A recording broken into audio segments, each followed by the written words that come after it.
Hak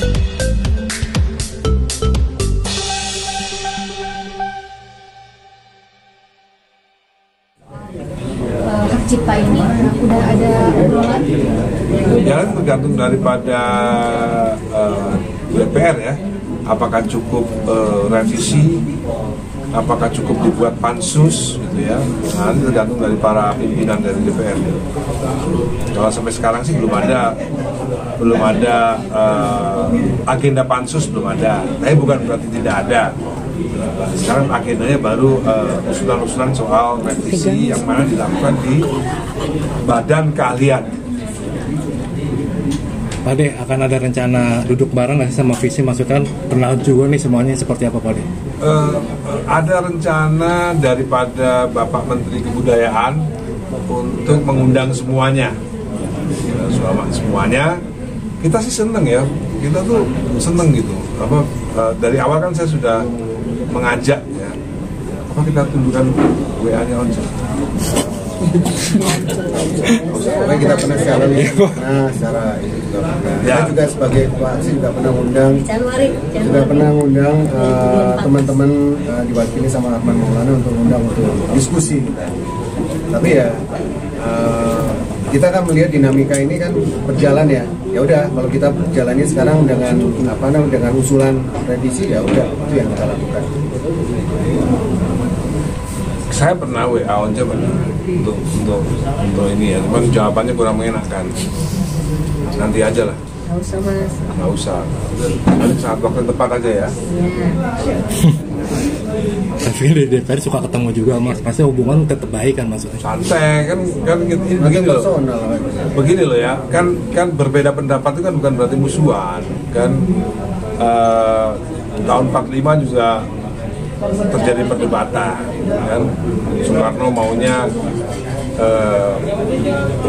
Pancasila itu ada kalimat-kalimat yang tidak diinginkan, misalnya dulu ada yang menginginkan dan syariat Islam bagi pemeluk agama Islam, kan dulu juga berdebat itu kan dulu kan, tapi kan nggak berarti musuhan ya, meskipun akhirnya Agus Salim juga dipenjarain itu sama Soekarno.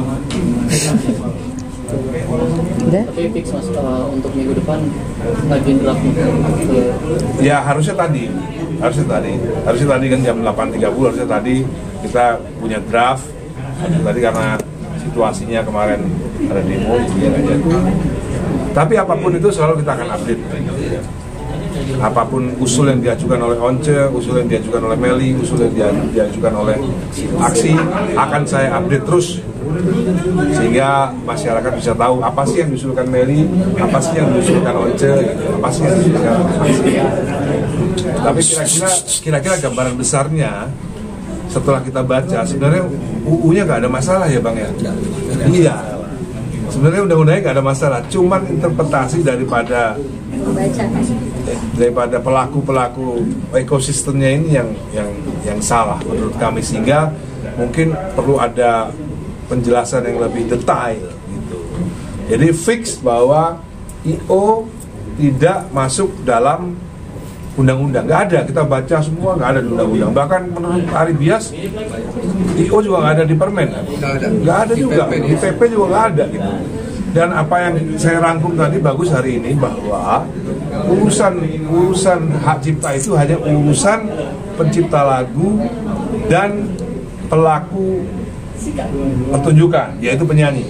Jadi sebenarnya hari ini kita simpulkan undang-undang itu hanya ngatur pencipta lagu dan penyanyi. Karena apa? Karena dua-duanya mendapatkan royalti, sedangkan IO tidak mendapatkan royalti, sehingga IO tidak pantas kita ungkit atau kita bahas di dalam undang-undang hak cipta. Benar nggak Bang ya? Begitu. Kasihan IO di bawah. Iya, kasihan IO udah.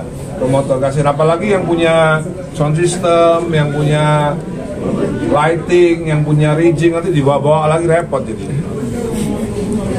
Kalau dianggap pelaku pertunjukan bisa juga yang punya lighting. Iya. Ya kan? Yang bikin panggung bisa juga disebut pelaku pertunjukan nantinya. Jadi jangan lebar kemana-mana gitu. Jadi fix hari ini kita mendapatkan pencerahan dari Doktor Hukum S3 bahwa Undang-Undang Hak Cipta hanya mengatur penyanyi dan pencipta lagu, tidak ada yang lain. Dah, sip. Oke. Udah mau buka puasa saya ini. Buka puasa Tidak, apa, maksud Bang? saya mau ke Bandung, Bang. Kan butuh waktu.